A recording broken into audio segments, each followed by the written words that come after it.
Bonjour à tous, nous nous retrouvons aujourd'hui comme promis pour la suite du programme.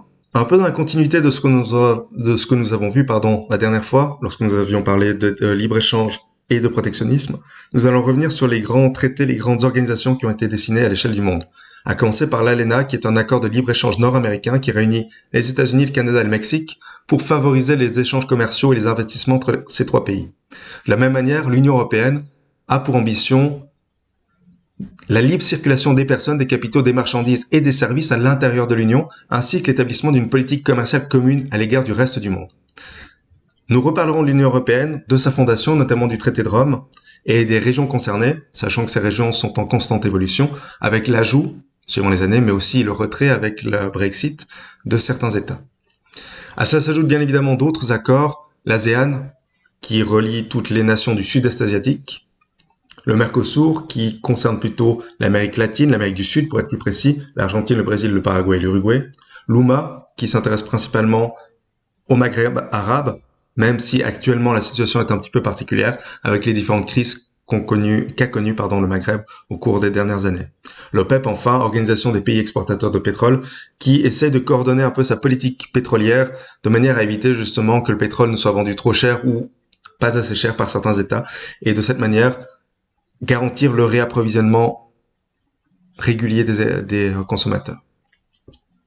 Vous le voyez d'ailleurs sur cette image, on a bien plus d'organisations que celles que j'ai déjà évoquées, même si on retrouve ici l'ALENA, le Mercosur, l'Union européenne, l'OPEP ou l'UMA. Mais le principe s'inscrit pleinement dans ce que nous avions vu la dernière fois, à savoir cette idée d'échange et de libre-échange, d'organiser à l'échelle du monde des grands réseaux qui permettent à certains d'exporter, à d'autres d'importer, et de ce fait de subvenir chacun à ses besoins en fonction de l'économie mondiale. Ça dit, si ceci vient conclure ce que nous avions vu la dernière fois, nous allons nous intéresser un peu plus spécifiquement justement à ces marchandises qui sont échangées à l'échelle mondiale. Marchandises physiques ou virtuelles, comme nous allons voir, puisque nous allons commencer dans un premier temps à parler des biens de consommation. Ces biens de consommation se distinguent en deux catégories. La première, c'est celle des matières premières. Vous le voyez ici, les matières premières sont des matières extraites de la nature ou produites par la nature et que l'homme utilise soit directement, soit pour les transformer en biens de consommation. Ce qu'on peut constater, c'est que les matières premières qu'on exploitait à l'origine, jusqu'à la fin, disons jusqu'au 19e siècle, étaient principalement des matières premières renouvelables. Du bois pour la construction, du chanvre, du lin pour le textile, des graisses et huiles végétales pour la peinture, par exemple. Et à partir de la Seconde Guerre mondiale, on entre dans un tournant assez important puisqu'on va se diriger principalement vers les matières premières non renouvelables. Le pétrole principalement, qui permet la création de plastique mais aussi de matières synthétiques. Ainsi, à travers la révolution industrielle entre 1982 et 1992, la consommation des minerais a été multipliée par 37 et celle de ressources énergétiques par 17, alors que dans le même laps de temps, la population n'a été multipliée que par 4. Donc la population mondiale a augmenté beaucoup moins rapidement que la production, et tout ça sur un siècle. Ce qui est assez intéressant, c'est que certaines de ces matières premières, de base, peuvent être des métaux, des terres rares, souvent précieux mais indispensables à l'agriculture, l'industrie, la défense, la médecine, l'informatique, la construction, la transition énergétique, écologique, etc. Donc c'est des ressources qui sont très souvent stratégiques, ce qui explique pourquoi on a autant de conflits autour de leur gestion. Parmi ces ressources, donc, la première, vous voyez ici l'évolution, la première donc est le pétrole. Le pétrole peut servir de carburant, sous forme de fuel, de gasoil, de kérosène ou d'essence, mais aussi de matériaux usuels pour le plastique, le textile synthétique, les caoutchoucs synthétiques, tout ce qui est détergent, adhésif, engrais, cosmétiques, etc. C'est la source d'énergie la plus utilisée dans le monde, largement devant le pétrole et le gaz naturel. Cependant, selon British Petroleum, donc BP, les réserves mondiales prouvées de pétrole atteindraient 239 gigatonnes, donc 239 milliards de tonnes. Ce qui est plus que ce qu'on estimait il y a 10 ans, mais ce qui représente environ 50 années d'exploitation. Donc, une durée de vie assez brève. Les trois principaux pays producteurs sont les États-Unis, l'Arabie Saoudite et la Russie, qui totalisent ensemble 39% de la production mondiale. Les principaux importateurs sont l'Europe, la Chine, les États-Unis, l'Inde et le Japon, Et enfin, les principaux exportateurs sont l'Arabie Saoudite, la Russie, l'Irak, le Canada, les Émirats Arabes Unis et le Koweït. Vous voyez donc que les États-Unis, même s'ils sont parmi les plus grands producteurs, sont aussi parmi les plus grands importateurs, puisqu'ils sont très largement dépendants, du fait de leur consommation extrêmement importante de matières premières, des exportations d'autres pays. Malheureusement, selon l'Agence internationale de l'énergie, les émissions mondiales de CO2 liées au pétrole seraient équivalentes à 11 174 millions de tonnes, ce qui représente une progression colossale par rapport aux années 90. Le pétrole n'est cependant pas la seule ressource, la seule matière première qui soit à ce point exploitée. En effet, le charbon est également une source énergétique extrêmement importante. Les réserves mondiales prouvées de charbon sont estimées à 1035 gigatonnes. Elles sont disséminées sur tous les continents dans plus de 70 pays et les principales réserves se situent notamment aux États-Unis, en Russie, en Australie, en Chine et en Inde. Donc même si la consommation de charbon reste constante, il est possible qu'elle évolue et qu'elle évolue de manière assez importante puisqu'à partir du moment où le pétrole sera épuisé, sachant que les réserves actuelles de charbon sont évaluées à 134 ans, il se pourrait que l'on revienne au charbon, qui est extrêmement polluant également. Le charbon donc constitue également une source énergétique extrêmement importante en termes de matières premières. Le gaz naturel enfin est la troisième source énergétique la plus utilisée dans le monde, avec 22,1% de l'approvisionnement mondial en énergie primaire. Le gaz naturel est responsable, à travers son extraction et sa combustion, en passant par son transport, d'importantes émissions de méthane, principalement constituant du gaz naturel. Or, le potentiel de réchauffement du méthane est 25 fois plus élevé que celui du CO2. En d'autres termes, l'exploitation du gaz naturel soulève d'énormes questions en termes de pollution. D'autant plus que les réserves sont estimées à un peu plus d'une cinquantaine d'années. Donc, l'exploitation de cette matière première est à la fois limitée dans le temps, mais possède un impact tel qu'il convient quand même de discuter justement de son utilité. Au-delà de ces matières premières, s'ajoute bien évidemment tout ce qui relève des produits manufacturés. Vous en avez ici une illustration pour un avion. Vous voyez que chaque élément est produit dans un pays différent à partir de matériaux différents. L'idée du produit manufacturé est relativement simple, c'est qu'il s'agit d'un bien ou d'un objet qui résulte d'une activité humaine à partir de matières premières. L'objectif, c'est de remplir un besoin final matériel qui est vital, utile ou agréable pour l'homme, un groupe ou pour la société. Par nature, il possède une valeur ajoutée puisque contrairement à la matière première qui est extraite telle qu'elle, le produit manufacturé va être transformé. Sa production va consommer de l'énergie, consommer des matières premières et donc c'est des éléments qui sont moins renouvelables suivant les situations et qui ont nécessité pas mal de ressources humaines.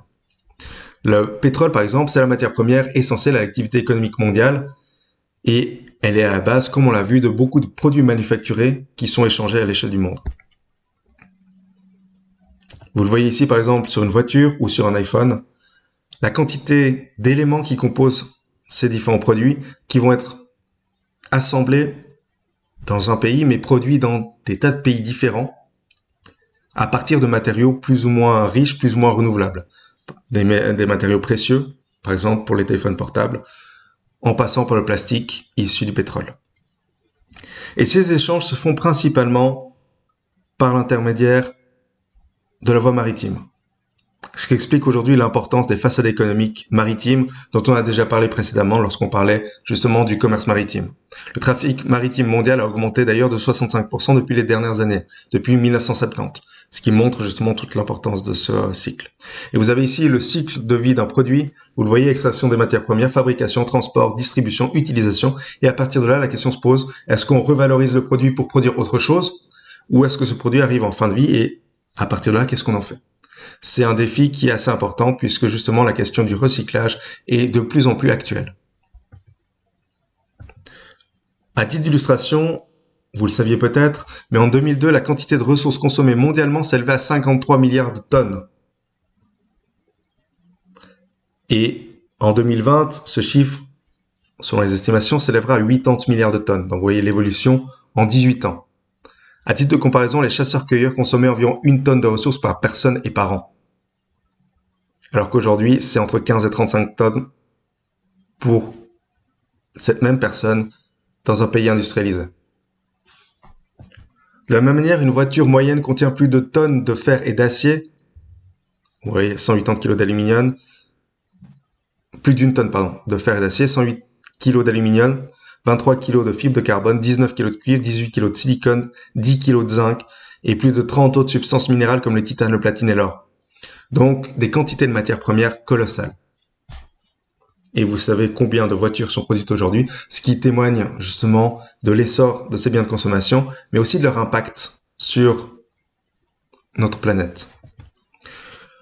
De la même manière, un vélo qui était autrefois fabriqué en acier, peut-être avez-vous déjà vu des anciens vélos de l'armée particulièrement lourds, particulièrement peu pratiques. Aujourd'hui, ils sont fabriqués en aluminium, en fibre de carbone, en magnésium et en titane, ce qui a permis de réduire le poids, mais ce qui a aussi un coût en termes d'exploitation des ressources.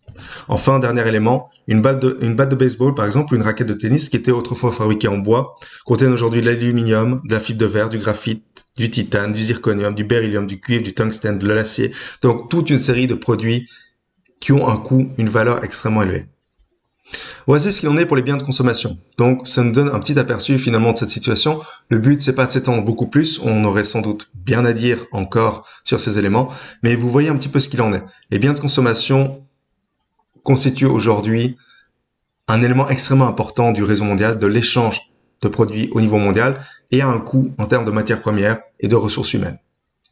Cependant, il ne s'agit pas ici du seul flux qui soit mis en avant par la mondialisation. En effet, la finance permet également l'extension du réseau mondial. Ce qu'on peut dire de manière assez simple, c'est que les flux de capitaux qui parcourent désormais l'ensemble de la planète au rythme de la technologie numérique profitent grandement de la déréglementation des marchés financiers. La déréglementation, c'est l'idée selon laquelle l'autorité publique, pour faire évoluer les secteurs d'activité concernés,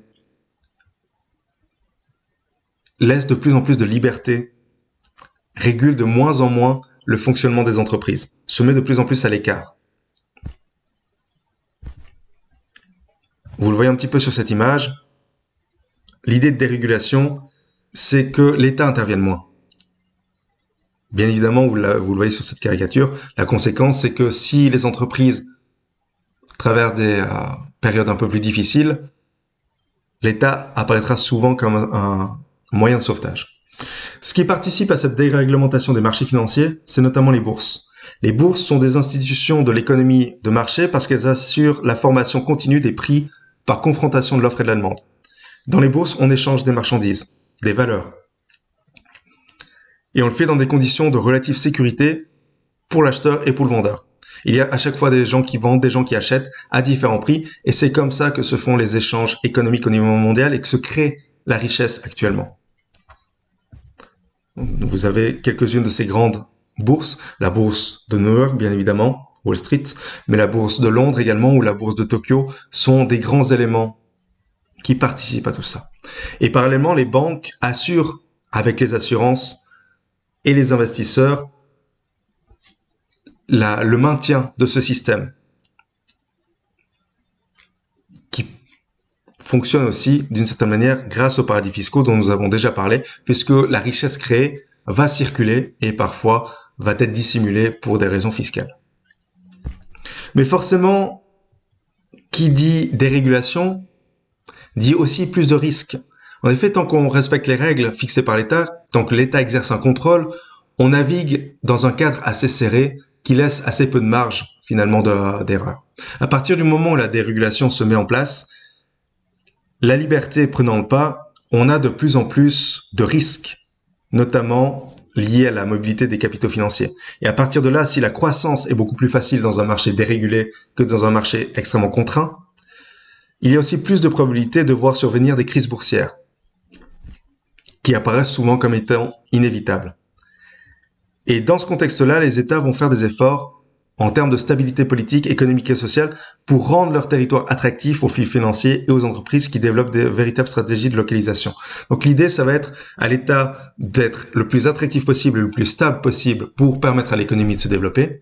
Mais comme l'économie est beaucoup plus fragile, beaucoup plus libre, elle a aussi plus de chances de s'effondrer. Et c'est ce que vous voyez ici avec la crise de 29 par exemple, mais plus récemment en 2008 avec la crise des subprimes qui a entraîné la chute de certaines grandes banques et de certaines grandes compagnies, tout simplement à cause d'investissements mauvais, disons à cette certaine époque. Vous l'avez ici résumé, vous le voyez, on en avait déjà parlé, l'idée c'est que les taux d'intérêt étant bas, de plus en plus de ménages américains à faible revenu ont décidé de devenir propriétaires.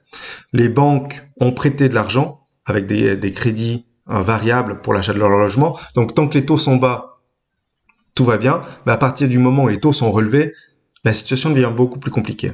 Et ce qui s'est passé, c'est que on a eu de plus en plus de crédits à taux variables, très variables, qui ont été appuyés sur la valeur de la maison.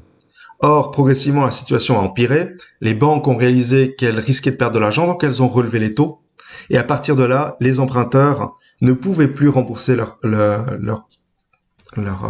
prêt. Donc, la valeur des maisons a considérablement chuté. Beaucoup de propriétaires se sont trouvés à la rue. Le marché a été inondé par les maisons vides. Et du coup, tout le monde a perdu énormément d'argent dans ce contexte. Voilà un petit peu très succinctement comment ça s'est passé. Bien évidemment, encore une fois, on pourrait détailler les choses beaucoup plus précisément, mais la finance étant un sujet complexe et ayant encore beaucoup de choses à voir, nous allons nous arrêter là aujourd'hui. Nous reprendrons la prochaine fois avec d'autres flux, notamment les flux d'informations. D'ici là, je reste encore une fois à disposition pour toutes vos questions et je vous souhaite une excellente semaine.